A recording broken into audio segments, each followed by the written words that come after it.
with any questions and your contact info during the webinar if you want him to get in touch with you to help you troubleshoot. And last but not least, we will have a very short survey at the end of the webinar to get any feedback that you might have. We will make sure to share it with our team as well as the panelists, and we always want to make sure that we're using the feedback to get better and better every webinar. So the way the webinar is going to go today is going to start with presentations from our panelists today, going to be followed by a Q&A, an open discussion with participants and with panelists together at the end. So to ask a question, again, chat in the box to the right side of your computer if you're joined by computer. And you can also email us at info@halttheharm.net, or you can also use the hand icon to raise your hand. And you can use the same features if you'd like to contact us if you're having technical difficulties. So now that we got that out of the way, who are today's speakers? We're super lucky to have three really amazing panelists today. We have Ted Auch from FracTracker Alliance, Patricia Popple from Frac Sentinel, and Ken Schmitt, community member. A little bit about our speakers. Ted Auch. Ted's primary responsibilities at FracTracker Alliance include mapping and bringing to light data gaps associated with waste, water, and land use footprint of the unconventional oil and gas build-out across the Midwest Great Lakes region of North America. His work also focuses on the food, energy, and water (FEW) nexus as it relates to hydraulic fracturing and related oil and gas activities infrastructure, with a focus on waste, watershed resilience, and freshwater demand and land use change. Our next speaker, Patricia Popple. Patricia is a retired teacher and school administrator. She lives in Chippewa Falls, Wisconsin, and has been actively involved in learning more about frac sand mining issues since 2008, when a heavy industrial zoned processing plant was introduced into the city limits of her hometown. Educating the public, helping others engage in activism in their communities, networking statewide, and actually with other organizations and groups, as well as assisting with the formation of Concerned Chippewa Citizens, a local group, and Save the Hills Alliance, has been her focus.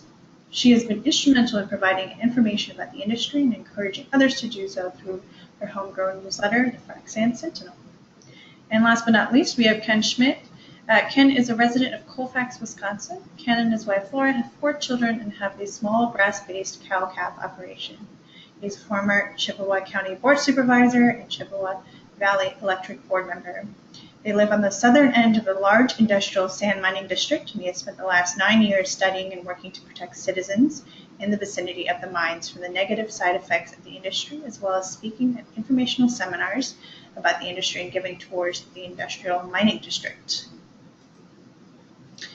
Just a little bit about Halt the Harm for those of you who may not know. We're a national advocacy network designed to connect, serve, and support the dedicated individuals like yourself and the panelists today, working to halt the harms caused by fracking across the country. The network's goal is really just to expand and strengthen the base of leaders and supporters in the movement and facilitate collaboration by developing numerous services to equip leaders with tools and strategies that they would most likely need to halt the harm to fracking in their local communities and ultimately win the fight nationally. Since we started 4 years ago, the network's grown to more than 500 leaders and 13,000 supporters across all 50 states. So who's in the network? Who are the leaders of Halt the Harm? The leaders in the network, as you can see here, are spread out all across the country, and they're all individuals actively working and collaborating to help those living in communities negatively impacted by fracking. A leader can be anyone, whether you're a concerned parent who's organizing other parents at their school against local drilling, for example, or a career organizer working for a larger group. Leaders are able to access free resources through the network once you join, and services online, like noted here, many of our services. And one of our services that I'm super excited about is our leader directory, which I've pulled together a couple of screenshots here. It's a directory where you can email others directly or follow them on social media, learn more about other leaders in the network. Some of the other services we have are campaign strategy support, webinars like this one, and event support, just to name a few. We're always looking for new service ideas. Right now, I think we've got about 7 or 8, but we're always looking for new ideas and suggestions from individuals such as yourself. Some of you listening today might already be a leader, but if you're not yet one, you're in luck. You should look out for an email from me or my colleague Brian in the next week or so, giving you access to these resources online. And of course, I'm always happy to talk to you personally about any questions you might have.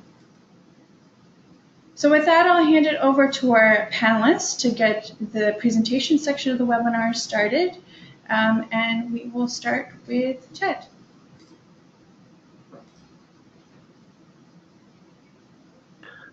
Hi, everybody. My name is Ted Auch. I work at FracTracker. One of my big issues coming to FracTracker a couple of years ago was trying to figure out what the total impact of fracking was on the landscape, because I'm a kind of recovering ecologist, and I wanted to see if we could kind of get a more holistic sense for what fracking's impact is, not just restricting the analysis to the well pad, but expanding it nationally. And I met Popple a couple of years ago, and I was kind of curious about this whole issue of sand mining in Wisconsin. So I started to dig a little bit deeper into this topic.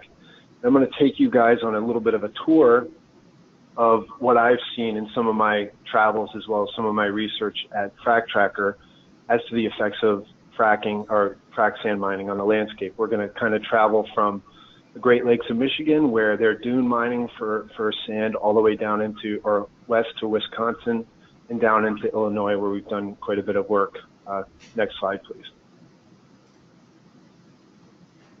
But it's important to I'm going to talk about a couple of other things, including the history of this industry, as well as some of the supply-demand forces at play, and why those things really concern me.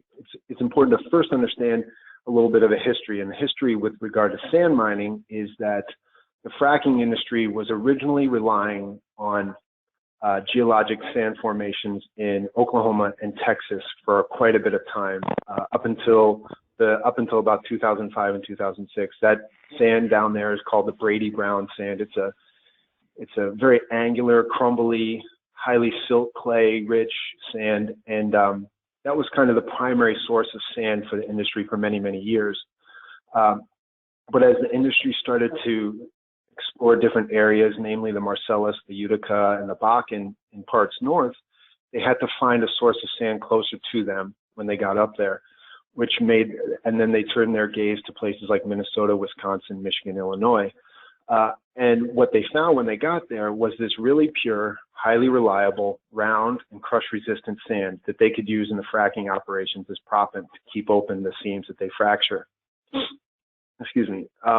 So when they got there, and they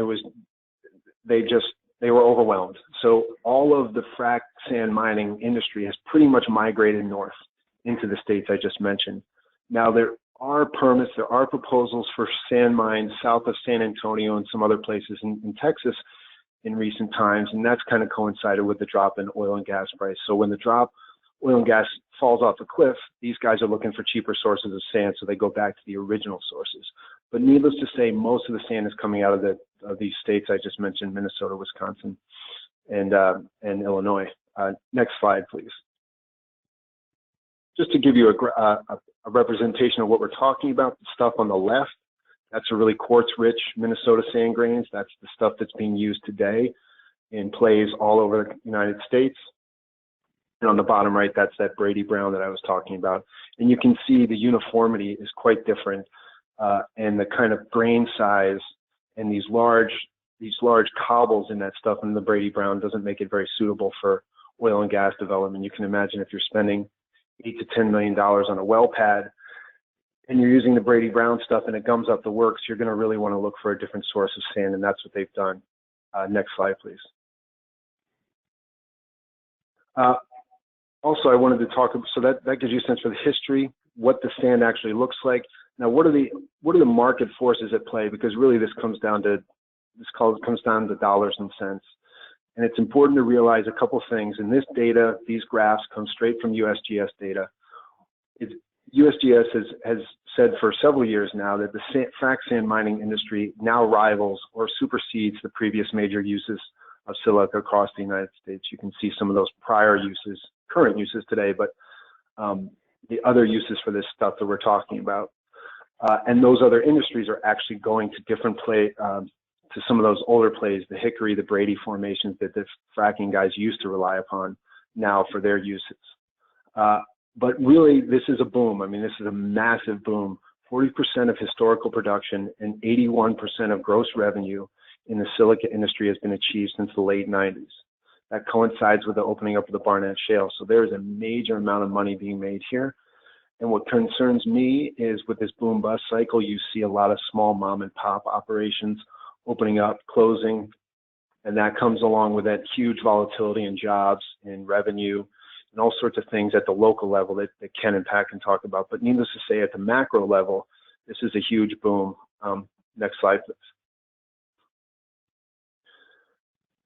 And in keeping with our mission at FracTracker, there are a couple of, I should probably have labeled this presentation known unknowns and unknown unknowns as it relates to frac sands, because there's so little we do know about this industry. Two of the major things that I would like to know that I'm having a hard time getting my hands on are estimated tonnages coming out of each mine in the United States. The USGS receives this data to come up with the reports that they write annually, but they get that data voluntarily, so they don't share it. So that's a big problem. I've gone to great lengths to try to get tonnage estimates for each mine, and we've only gotten tonnage estimates for about 15 of the 250 frac sand mines we know of in the United States. Another thing that we need to find out, and we've done a decent job at doing that, is finding out, okay, so this stuff is coming out of Wisconsin. Where specifically is it going, and at what rate is it going there? You can see the bottom map shows Wisconsin, and what we did was we went into the Superior Silica Sands, which is a major sand player. We went into their Securities and Exchange Commission 10K forms, opened those up, and tried to estimate, based on the data that they present to the SEC, where their sand is going. So you can see here's a breakdown for that company during 1 year as to where their stuff is going. Almost 29% in Texas, quite a bit going over to Marcellus and the Utica and the Bakken and points elsewhere. But that gives you a little bit of a sense. But it's important to realize this is for one company for 1 year. Getting this for the entire industry every year is another thing entirely. Next slide, please.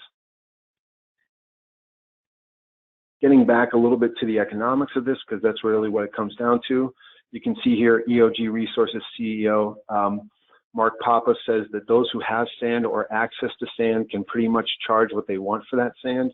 EOG is a good example of that because they're one of the companies that's try to integrate the actual mining into their company, because these companies are finding at lower prices for oil and gas. It's better off if they're better off if they own the mines outright rather than buying it from companies, third parties. So there are some companies that are actually buying up mines and incorporating them into their business. Another thing to keep in mind is that for many, many years, supply of sand nationally was outstripping demand. That was happening for many, many years, up until the mid-90s. And coinciding with that inflection point I showed earlier, you see here from the bottom left graph, that blue line shows that's basically just consumption of sand as a percentage of production of sand nationally. And you can see in about the 90s, mid-90s, it started to tick up. And again, that coincides with the frac sand mining industry's demand, which has caused quite a bit of volatility for those other companies or those other industries that are relying on sand. Another thing to keep in mind, and this is one of the canards that the oil and gas industry uses as well as the sand mining industry, and that is the whole job thing. And this right-hand graph depicts USGS data, which is tons of sand produced per laborer back to, I think you can't see the x-axis, but basically back to the 50s or maybe the 60s. But the point is that these companies are getting more and more sand per laborer every single year. So this idea that there are bringing, when these mines come into town, they're flushing these towns with jobs. There might be a little bit of a blip in jobs, but there's definitely a fallback to ambient levels of jobs throughout these communities. So the whole job idea is really, I think it's kind of a fallacy based on what we know from this industry, which is they're trying to automate away all of the labor that they have. The same goes with the fracking guys. Next slide, please. So that gives you a sense for the economics, for the history, for a couple of snapshots in time for where the stuff is going. Now let's get down to the land use thing, which is kind of the heart of what I want to talk about. What we've done at FracTracker is we've taken these mines across the country and we tried to determine the rate at which they are expanding on an annual basis.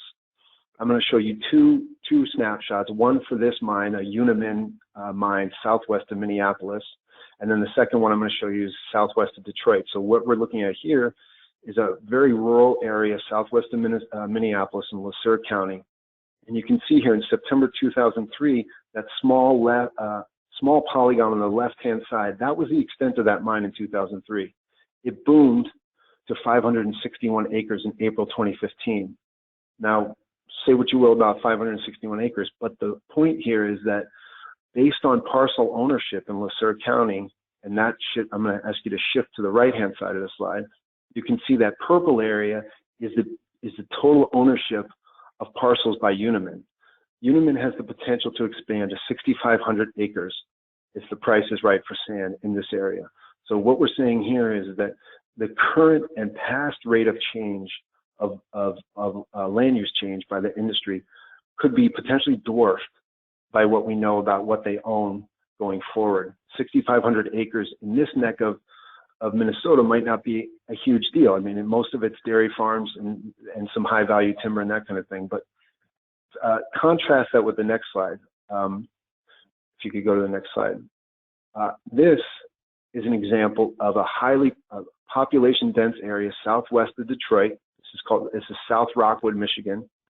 This light blue polygon that you see here on the bottom right, this is the current footprint of the U.S. Silica and Sylvanian Minerals silica mine partnership just southwest of Detroit. There's a lot of people living in this area, which brings to mind a lot of environmental justice, health questions as to dust and traffic and all sorts of things, rerouting of highways, which we're hearing about more and more. But needless to say, the current extent of this mine is about 642 acres. But if U.S. Silica and Sylvanian Minerals get their way, you're going to see a doubling of that. As you can see here, the green area and that area to the top left is the potential extent of this particular mine. So, you know, with that boom that I showed you in those previous graphs comes a huge speculation boom with regard to the landscape, and we're seeing that in several places. Next slide, please. So that gives you a sense for past, present, and future. We've done quite a bit of work drilling down into what has been displaced with regard to land cover across mines in western Wisconsin. You can see here, this table is just an example of what we did. We took 78 of the mines, the frac sand mines in Wisconsin, and we broke them out by what's with it, what is in them. We broke out the mines into buildings, cleared land, mining, et cetera, on the going down, and then going across on that table is what was displaced. And the units here are acres. And you can see here, most of this is forested area and agricultural area, but that does vary.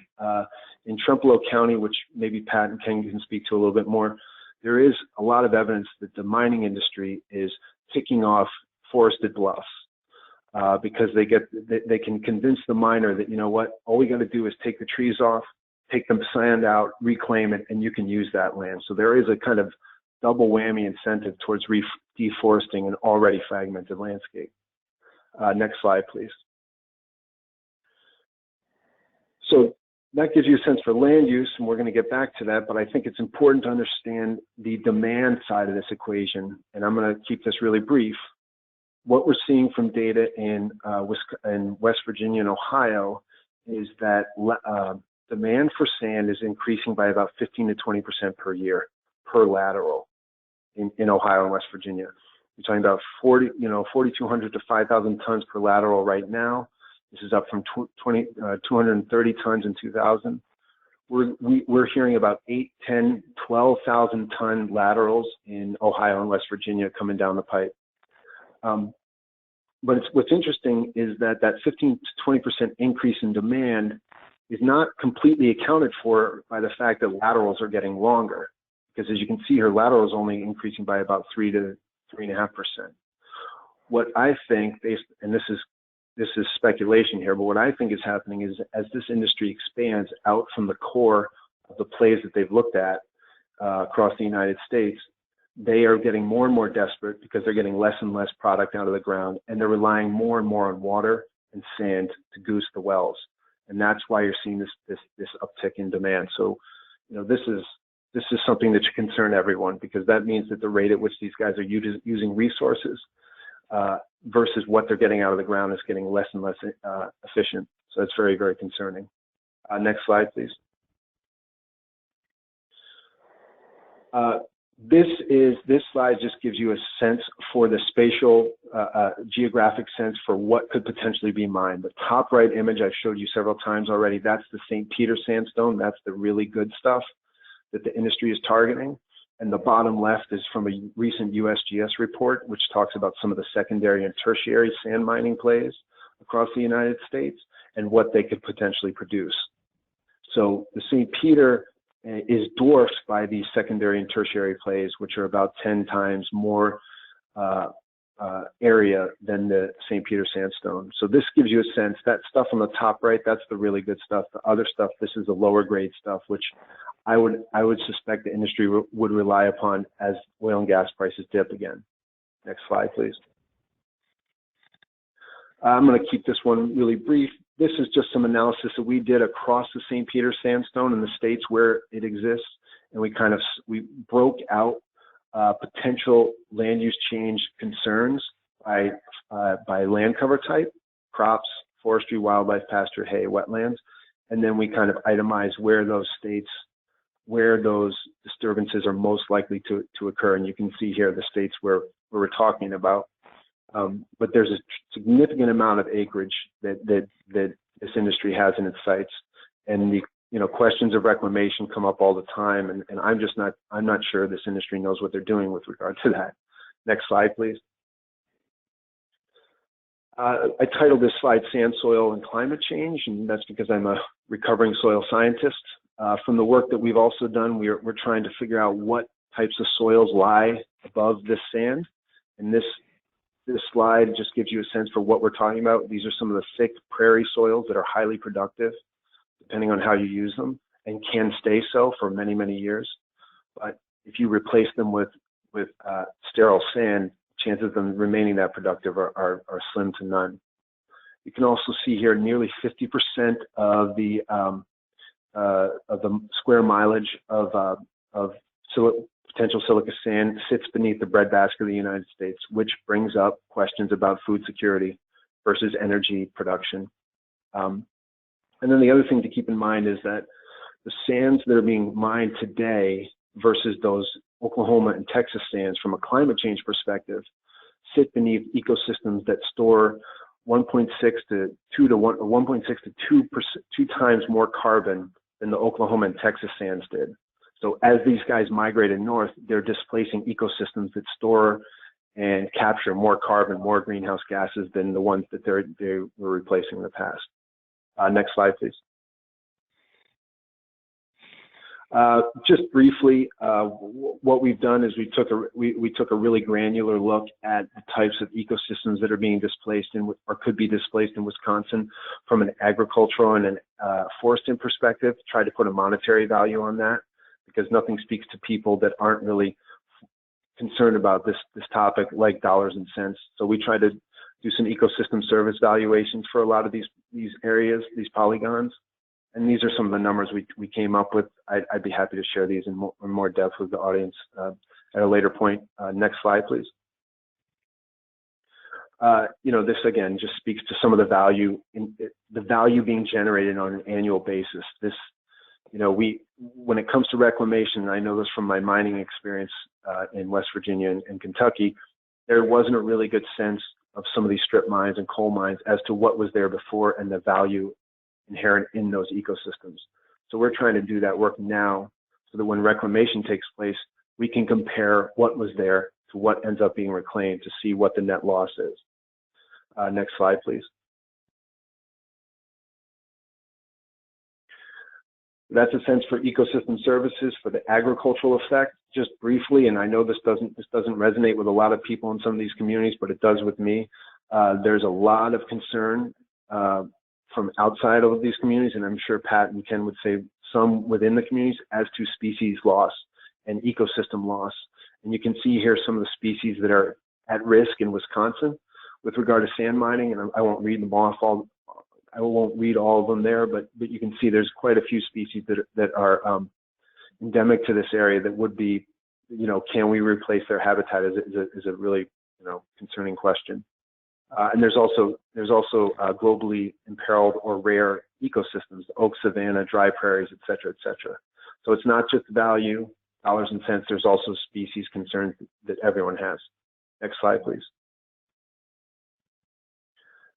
So that's the Wisconsin thing as it relates to species. And just briefly, I'm also going to talk a little bit about Michigan, because as I mentioned, they are dredging silica sand for the fracking industry on the coast of Michigan, right on near Sleeping Bear Dunes National Park, Ludington State Park in Michigan. And you can see here, species concern is a huge deal because these dunes are rare. Once you get rid of them, you can't replace them. And there are so many species, threatened species, endangered species within these dune complexes, which brings to mind questions as to tourism. If you destroy these dunes forever, what is the value of those communities that have derived so much of their value from these dunes themselves? Next slide, please. And then also as a recovering ecologist, we also know from a historical standpoint that these dunes were critical to some of the scientific research that went on as to concepts like ecological succession, forest dynamics, this, that, the other thing. Some of the most famous ecologists, environmental scientists did their work in these dune systems. So there's a huge legacy component to this thing, which obviously doesn't resonate with too many people, but it's important to note. Next, please. I always, since I've been doing this work on the sand mining and I met Pat, I've been really interested in people's perspectives. And for here I'm just sharing with you some collected quotes that I've gotten from people as to their concerns about frac sand mining. And a lot of those concerns have fed the work that we've done at FracTracker. And in turn, we hope that we're helping out people in these communities. But their concerns run the gamut from species to post-mine productivity, et cetera, et cetera. But you can see here, there are very real concerns, and these are by no means kind of ideological people. I think they have, legitimate concerns, and this is the kind of thing that people are wrestling with in these communities. To me, sand mining is the great unseen, the great unknown with regard to fracking, and we need to lift it up, highlight it, understand it better, and that's kind of that's my goal with this work that we're doing. But it wouldn't have been possible without Pat and Ken. So with that, I'll kind of yield to them because they have kind of been the inspiration for some of the work I've done.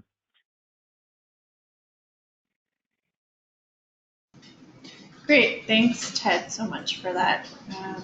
And for folks, some people have been asking, we will be providing slides and additional material out to people. I know this is a lot of information, and aside from the webinar recording, you'll probably want to keep track and document some of the stuff being said today. So with that, I'll hand it over to Pat. Good afternoon, everybody, and thank you so much, Ted, for your presentation. It was great, and I've learned a lot from it, and I hope that I can do as well in my 10 minutes of allocation. I'm hoping that the purpose of my presentation will just review for you some of the threats that are posed to the Midwest area. And who would have ever thought way back 9 years ago when I first started this, or worked with this and worked with the people here in the area, that the Midwest would become part of an entangled web that was woven by the oil, gas, and sand industry. I never thought that that could possibly occur. Next slide. The new gold rush has begun, and in 2008, we started to hear more about frac sand mining processing plant coming into our city. And even though we're continuing, or we have numbers and numbers of facilities in the state right now and throughout the Midwest, we're continuing to have developments and people asking for more, or companies asking for more permits. We seem to be in the phases of a boom, but it's difficult to tell.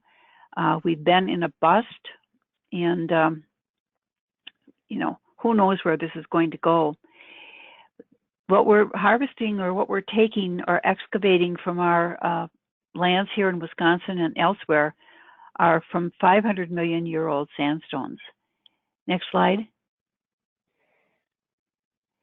In Wisconsin, the last count that was made, and it's difficult to keep count, in May of 2016, we had 128 facilities total, with 92 active, 32 inactive, and 4 reclaimed mines or in the process of reclamation. And of course, frac sand mining, as Ted told you, is going on in many states. Next slide. We see lots of trucks on the road. There are belly hoppers. This happens to be a dump truck. And along with it, when we see these kinds of trucks, you'll see this one is uncovered. It's taking waste back to the mines for about 15 miles, sometimes in some cases even further. And as it moves along the highways, in many cases, it's dumping sludge as it goes back to the mine, because all of this has to go back to the mine for reclamation purposes. And once this sludge is dumped on the road, we find that the moisture, the water, the chemicals evaporate. And of course, what we have left is dust, fugitive dust. Next slide. In addition to trucks transporting frac sand or waste or whatever back and to and from mines to the processing plants, we have trains moving through our facilities. All create a very heavy industrial zone for long distances. I live about a block and a half away from the railroad tracks, and currently I'm hearing trains go back and forth and back and forth. They have to blow their whistles every two times at each intersection, and sometimes I've counted as many as 24 whistles as they proceed further to the south and west. Next slide. This is called a unit train. It consists of 100 to 140 cars. Sometimes there may be fewer, but they can run 24 hours a day through the residential and rural areas. And you can imagine trying to sleep at night when these heavy unit trains are going through the area, and they are very heavy. Next slide. This happens to be a processing plant in Barron County. This picture was taken in about 2013, but many processing plants dot the landscape, and they create a lot of silica dust and waste and stormwater. The DNR tends to work with them. They seldom actually assess any fines or anything. But remember that all of these processing plants use, transload or load the trains with the silica. This particular plant and 2 of them to the north come south and through the city where I live. Next slide. Here's a barge. I think you saw the same picture on Ted's presentation. This slide this picture was captured along the Mississippi, and we know that barges are carrying out our hills and our ridges and our bluffs from Midwestern United States. And we don't know for sure where this sand is going. It could be going down the Mississippi and out of the country, or it could be going to other rivers along the way, or maybe being transloaded someplace to go to various hydraulic fracturing locations. But you can imagine the tonnage of this particular barge. It's great. Next slide. This is one mine. This picture was taken in 2013. The mines are prolific, but you have to travel around them quite a bit, and you'll see changes almost every day. Conveyors are popular for transporting sand within the facilities themselves. This is not necessarily a good picture of a conveyor system, but you can see it as you travel, and as you look at them closely, you'll see some conveyor belts. They say that they're covered. However, the bottom is open. So all of this dust and sand travels to the ground and in fact creates a lot of fugitive dust and sand leaving fugitive sand and dust in the air. Next slide. Mines seem to be exploding over time in size, and this particular mine, which is located in Chippewa County, once you look at it, 1 year, you go back and you'll see it's completely changed. They're taking out a ridge area. You'll see lots of ponds that are open up here or there. The laws are changing in Wisconsin, and eventually now all of our mines will be going to a different pattern. So the land conservation offices in each county are required to work with them on water issues and also on the reclamation. This particular sand mine, there's a study going on with this particular sand mine. It's called Superior Silica Sands, and our county is working with them over a 5-year span to see if they can learn more about how to do reclamation in a better way. You can see a lot of the white silica in the foreground. Next slide. Frequent blasting at mine sites is commonplace, and it's very frightening to animals and people, elderly people, young people living nearby. It's causing cracks in foundations and putting dangerous respirable crystalline silica dust in the air. One lady who lives in this area has been photographing the blasts almost daily and keeps, or not daily, but at least when the blasts occur, and keeps a rather detailed journal on what is occurring. Some of the Amish people live near these mines or the blasting sites, and their water supplies have been affected. Next slide.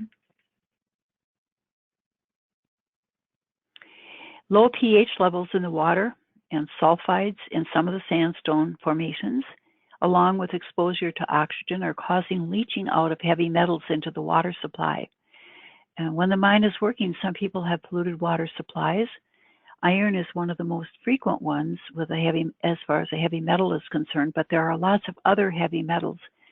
And recently, a water test at one of the homes indicated heavy iron content beyond acceptable levels for human consumption, and 10 times more arsenic in the water supply than allowable.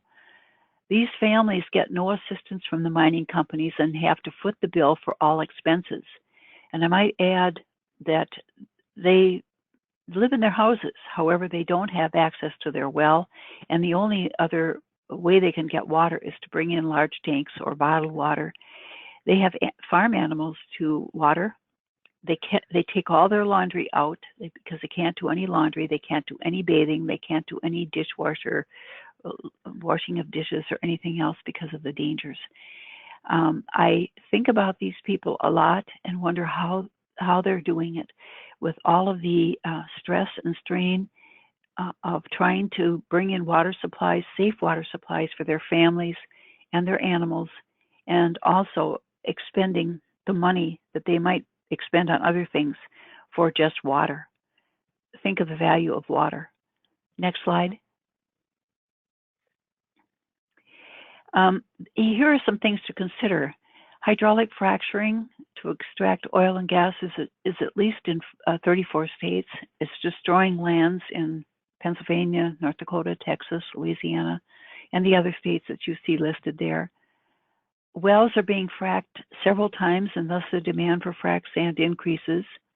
As you can see, sand is going down the Mississippi and on other rivers and so on barges and out to other ports. Natural gas is being shipped out, and as well as in the form of liquefied natural gas or compressed natural gas. And of course, many of these sites have been closed, but with new lessening of restrictions from the national level, we'll probably see more of those opening up so that these can be shipped elsewhere. Some countries are actually banning fracking, which is a good thing. And we hope that there will be more of it. However, pipelines and tanker cars, otherwise known as tanker bombs, are carrying spent hydraulic fracturing fluid, explosive fuels.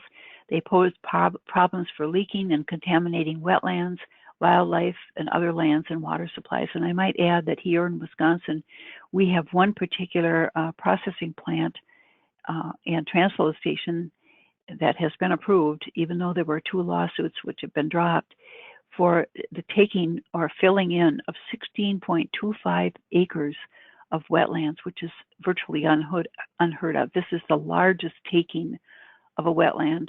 We've had wetlands taken here in Chippewa County, and of course, along with that goes lots of wildlife, and measuring that loss is almost impossible. Next slide, please. The fossil fuel industry is causing climate changes recognizable by many scientists.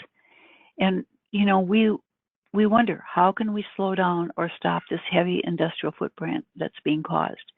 We're trying legal approaches. We're promoting alternative sustainable energy sources like wind and solar and other technologies. We're strengthening ordinances, writing comprehensive plans that fit the town or community, working together collaboratively with others across the nation and globe to support their efforts to protect and preserve this earth for many generations to come. But it is a never-ending task, and we've worked on this for 9 years. I think there are many more years yet, but we need lots of people who are willing to support the effort of what's going on here in the Midwest. Next slide. I'm giving credits to people by listing their names for some of the pictures and so on that are on these slides. One that I want to point out is Henry Boshin. He has a drone, and he's been taking pictures of panoramic views, that is, at his website called Look Down Pictures. Look down. I have to stop and think what that is. Lookdownpictures.com. And if any of you want to take a look at a panoramic view of some of the mines that he's put up, as well as the processing plants, please just go to lookdownpictures.com. Some of the views are outstanding. And I know that Ted will be doing some of the work in regard to that as well. Off to the right, you'll see this wonderful picture. It's a terrible picture in essence, but you can see the light, fine particles of respirable crystalline silica drifting off this mine. Next slide. We're trying very much to make connections and connect the dots. On August 4th, actually, there's a democracy convention sponsored by Liberty Tree and others at the University of Minnesota in Minneapolis, and there'll be 3 plenary sessions devoted to frac sand mining. You'll see the list of speakers there. You are invited to attend if you're nearby and can do that. We hope that you will. There will be a lot to be learned, but we will also be working with activists with hopes that we can make connections with many people across the globe, actually, to try to bring frac sand mine into view. Lots of people know about hydraulic fracturing and the pipelines and some of the other things, but there is not very much being generated regarding frac sand mining.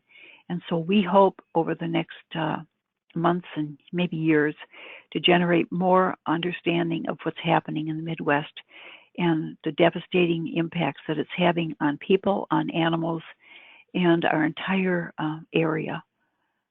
Thank you. Thanks I'll turn it over to Ken. Thanks so much, Pat, for that. I just want to remind folks that make sure to ask any questions. We'll have time for a few at the end of this presentation session. And with that, I will hand it over to Ken to wrap up the presentation portion of this webinar. Hello, I've given a number of presentations. I'm just going to kind of hit the highlights from many of them, try to do it kind of quickly here. I've said all along that one mine here and there isn't the end of the world if they're well sited and properly managed. Some companies are better than others. None are truly great neighbors. Over the long term, the biggest issues for the next 50 to 100 years probably will be the quality of reclamation, what the land is good for, if anything, afterwards, and water, and ongoing water issues. I believe reclamation will be less than spectacular. It certainly will not reach a level promised by the industry in the beginning of the sand rush 9 to 10 years ago. We're very fortunate in Wisconsin and this part of the country. Most of the time, all you seem to do is drill a well and you get a respectable quality of water for human consumption. unlike some areas out west where they have rural water systems. But I wonder down the road how long that will be true. Already, and this isn't due to frac sand, but it's an example of what's going on and how DNR isn't able to protect the resources that we have and enjoy now. Is Kewaunee, over 1/3 of the wells in Kewaunee County are not safe for human consumption. Then there's arsenic issues all the way down the eastern side of the state, around the southeast corner for sure, extending to the west side, and then those areas are expanding as time goes on. And that's a concern with sand mining as well, is if you draw down the water table, you disturb the overburden and the sand stratas. What are you going to find in there? What impurities are you going to release or free up to that will degrade quicker and show up in water supplies? The state needs to wake up and protect this tremendous economic resource and not exploit it or squander it. As Ted said, these frac sand mines also destroy good arable farmland, and this is something else we should be aware of. As the Ogallala aquifer goes dry out in the plains, that area will not produce the agricultural products that it does now. They just simply won't have the water to do it. Fortunately, we don't need irrigation in most of it, and we raise respectable crop and just about every year. Once in a while in a drought year, we feel like we are below par, but even that would be more than what you get in the plains with no water to add to the crop cycle out there. So we have to, as a society, be aware of this. Where's our food going to come from in the future, or drinkable water? The DNR has been gutted to a large degree over the last 20 years due to the budget cuts and failure to fill open positions. Along with the head of the agency is now a political appointee of the governor rather than appointee of the Natural Resources Board. So it tends to make it too political and not enough resource-based policy in the department. And here we have a picture of a creek that runs out of the north side of the Great Northern Mine, or what used to be the Great Northern up in Barron County. This is from June of 2012, I believe, this picture. And you can see it kind of looks like milky coffee, and it should be a clear stream. It was a wet year, and we had a lot of runoff events. And I gave a tour up there a number of times, and I know of at least 2 or 3 people that filed complaints with DNR. Nothing ever happened with this. I don't know if it was really even thoroughly ever investigated. And then the next picture that she'll put up here is a runoff event from the DS mine in Chippewa County. And it's not coming up very quick. But anyway, what you see we'll see on that slide is we had the same kind of discharge off the mine down here, and it was common. Most of the mines had some issues in that year. And the water from that mine ran into the Running Valley Creek, and there's 2 forks, and one was clear and one was muddy. Well, the Running Valley runs into the 18-Mile Creek, and in the picture that you'll see, the 18-Mile Creek runs into the Red Cedar River, and you'll see the plume of dirty water, which has already been there. See it on the far edge is the clean water, and then the plume is out here where the 18-Mile Creek joined it. This has already been diluted with the east fork of the Running Valley Creek, and then with what was coming down the 18-Mile Creek from above the juncture of the two, and now you see it going into the Red Cedar. So there are legitimate concerns by citizens here of water and air issues. And then you can put the next one. This issue here within Red Cedar, you see, until this was in August, this picture was. And it wasn't until then that the DNR finally got interested, and that was after a story in the Eau Claire Leader Telegram that basically embarrassed the DNR publicly bad enough that they had to do something. And that's what we're finding as citizens is we can file very legitimate complaints and let DNR know of these issues, and if it even gets investigated, nothing rarely happens until it gets public enough in the press, and then maybe something will happen. Here's a picture of my shed roof. It was in March of 2012, and this roof was painted silver probably 2 to 3 years before this. All that brown you see on the roof is residue from the snow. It's dust residue from the mines. And this shed is 1.5 miles west of one mine, and I don't believe that was the major source of this. That's the closest mine to this shed. The next mine closest is about 2.5 miles to the northeast, and I believe that was a large contributor to this. But this was evident in the snow and all over the area. You could see it all the way 15 miles to Eau Claire, and it just kept getting lighter as you got to Eau Claire on top of the snow. And Bloomer's 7 miles kind of northeast, and the same thing. You could see it in the snow all the way to Bloomer for 2 weeks after this. It would snow a little bit, the top snow would melt, and you'd see the dirt would come to the surface again. And this, and we as citizens have been told by both DNR and industry that we have nothing to worry about, there's no issues. Well, this proves that we have something to worry about. How serious of an issue, we really don't know. The science hasn't been done to tell us that yet. If we wait for 20 or 30 years, if there are health implications such as silicosis, it's going to be too late by that time. And that's why many people are concerned.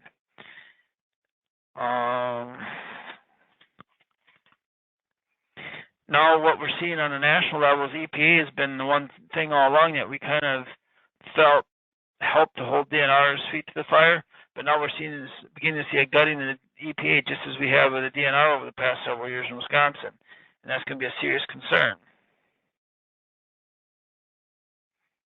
Let's see here. Kind of skipping ahead a little bit. And on the national level with EPA, you know, they get a lot of bad press many times, and some of it's deserved. But think about it, back in the 50s and 60s, we had rivers in this country that started on fire. And if you don't believe it, Google that, burning rivers, and see what comes up. And we only had 190 million people in the country at that time. Now we have, the last number I saw was 323 million in as of 2016. If we don't work to keep our resources, water and air clean, what will we have and how long will it take to get to where we were in the 60s? I don't think anybody wants to go back to that. And that's something, as whether we're hunters, sportsmen, or citizens just living in the country, we have to be aware of, and we need to speak up about. So I'm trying to make this faster so we can answer some questions. So let's go right to the questions now. Great, thank you, Ken. So let's move on to the next slide. So we're just going to open up for some Q&A. We have a couple questions in the queue, but of course, go ahead and chat your questions to us as we go through these, if you have any. So the first question we have is, we've got from Anonymous. You spoke of environmental, air, water impacts. Could you expand a little more on what are human symptoms or health impacts of frac sand mining that have been documented? And I assume this question could be for all of our panelists.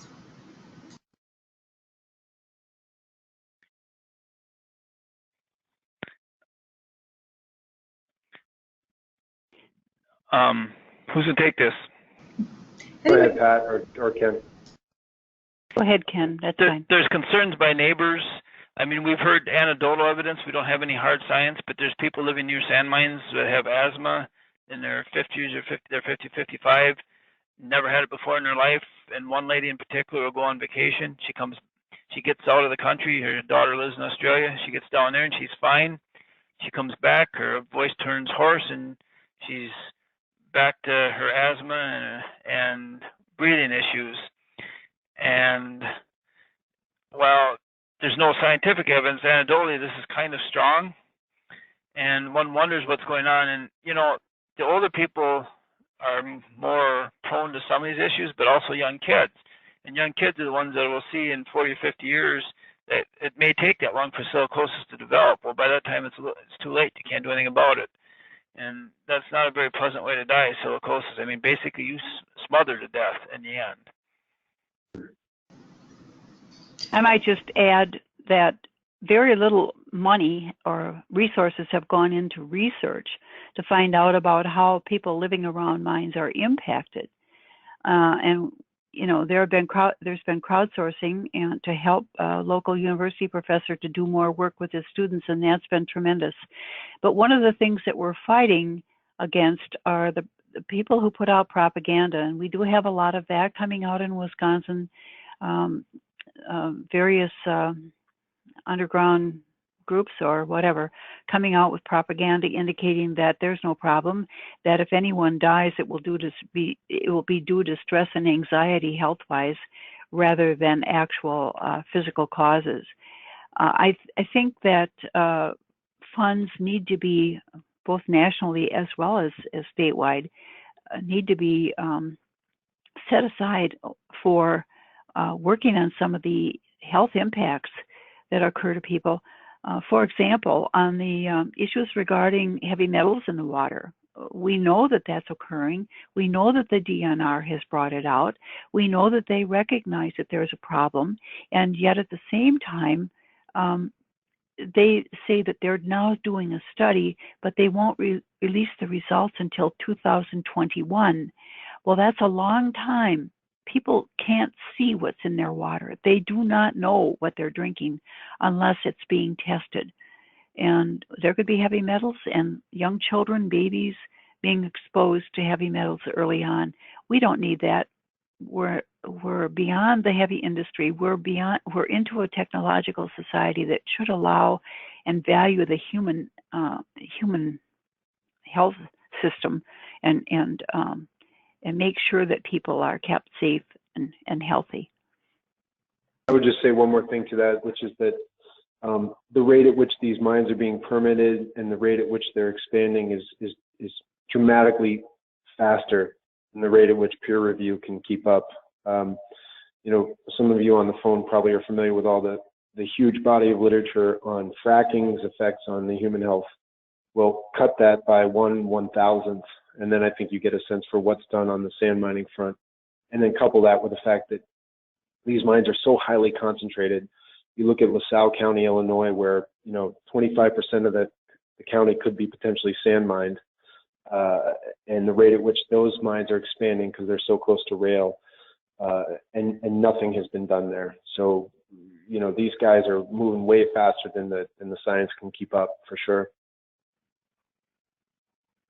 Awesome. So next we have a question from Jim Wilhelm. So his question is, what are these lands being used for now? And clarification, he said, this presentation brings to mind reclamation efforts in phosphate mines in Florida, where open pits are simply flooded and trees planted around the edges to call it a quote-unquote park. So I think his question is, are there similar efforts or activities happening around the land being used for sand mining? Ken, let me just answer Illinois, and then Ken can answer Wisconsin. In Illinois, what I just mentioned with that county west of Chicago, that county, it's called LaSalle County. And as an anecdote, that county, depending on the year, is the most productive on a per acre basis producer of corn and soybean nationally. So that's the type of county that we're talking about, speaking to what Ken said about this energy versus food trade-off. So that's what's being done in that county now. Now, if you expand the mines to 25 to 30% of the acreage in that county, you can see that's the kind of commodity, that's the amount of commodities that come off the market because you're just displacing this land and reclaiming it. And the ability of those soils to do what they were doing, it's not going to happen. So that's Illinois. Ken, if you have thoughts on Wisconsin. In this area, they started out, they were primarily mining in the hills, and it'd be tree-covered hills without a lot of topsoil, which is also going to severely complicate reclamation because there is basically no topsoil. But now, and even at that time, there was farmland impacted going up to the where the woods would start or where they put their processing plants and stuff. But now, from what we're hearing from industry, is they no longer are interested in wooded bluffs as much as they are farmland because it costs too much to remove the trees. And it's simply cheaper if the land's already cleared, like farmland, to go in, strip the top off, and start mining. Every time you move topsoil, the best number we've come up with, the best case scenario is you lose 15%. That means you move it into the berm, you lose 15%. You move it back out of the berm, you lose another 15%. And that's not going to speak well for the quality of reclamation or the possibility of having even average farmland when you're done. So should be a major concern. And in the beginning, we were talking the mines would be 100 or 200 acres. Now everything is 1,000 acres or more. And they told us they're going to have 20, 30 acres open in a cell at a time, maximum maybe a couple cells. Well, there isn't a mine. I can't think of a mine that has less than 130 acres open, and more, there's many more that have 400 to 500 acres open at a time. So and that also exacerbates the air issues because you've got so much open ground 365 days a year. Awesome. So we have one more question, I think. I know we're getting really close to time. Our last question we'll take today is from Trudy. Her question is frac sand exported to other countries? And how much frac sand is represented by the LNG and oil that is now exported outside the U.S.? I'll take a stab, Ken and Pat, if you have any thoughts, go ahead. My quick stab is that's a great question, but I would put that in the known unknown silo. As far as how much is leaving the country, as I mentioned to you with that superior silica, all we know is where that stuff is going intra United States. Once it gets onto the global market and where it goes, your guess is as good as mine. I would put that on the USGS. They have quite a bit of this data, but again, a lot of it's proprietary or voluntarily submitted. So getting a sense for where the stuff goes that not including the United States can be very difficult. As for its relationship to, I didn't get the last part, the gas part. Yeah, the second piece of that, how much frac sand is represented by the LNG and oil that is now exported outside the U.S.? Yeah, I couldn't speak to that. I'm not sure, but I mean, those are great questions. Anecdotally, I can tell you that Preferred Sand has shipped a lot of sand to Canada, and when this industry first started, they stated that they were going to be shipping it probably all over the world, perhaps even into some of the Arab countries in the Middle East. So that's not a real good answer, but that's the best I can do. Great. No problem. And if folks have other questions, or if you feel like your questions didn't get quite answered, or you have other comments or things like that, feel free to email us, or you can add your comments to the survey that is coming as soon as you exit out of this webinar. So unfortunately, we didn't have time for more questions, but again, if you had anything that didn't get answered, you can just include it in the comment section of the survey. If you're joining via phone or internet speed didn't allow you to view the slides today, have no fear. Again, we've recorded the session. We'll be sending you the link in your email soon. I'll also make sure to send the slideshow. I think I got a few comments asking for that. I just want to thank everyone, our leaders, Ted, Patricia, and Ken today for sharing with us the work that they're doing. Thanks so much for this wonderful presentation, and I'd like to thank you, participants, for spending the time to join us and participate. So again, shoot me an email if you have any webinar ideas. I'm at info@halttheharm.net. Those emails come to me. We are lining up our webinar queue and schedule for the next few months, so we'd love to hear your ideas if you have any. And check us out. Check out FracTracker, FracSand, Sentinel, and Halt the Harm out on our websites. So thanks again, and we really look forward to seeing you all at our next webinar. Have a great day.